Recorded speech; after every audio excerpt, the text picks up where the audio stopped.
sul tema dell'agroalimentare passi indietro non ne dobbiamo fare, anzi dobbiamo mantenere ferma la nostra posizione. Carne sintetica, salmoni artificiali, farina di grilli e ora pure il vino messo alla stregua delle sigarette in fatto di danni alla salute.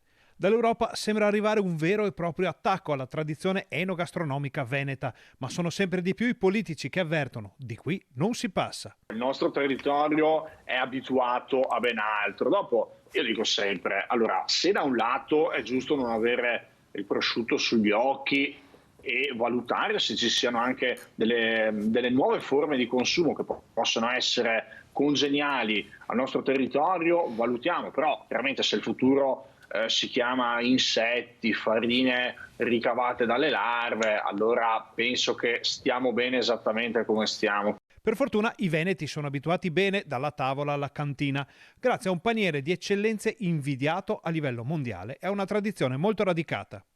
Altri paesi europei invece sono in posizioni un po' diverse da questo punto di vista.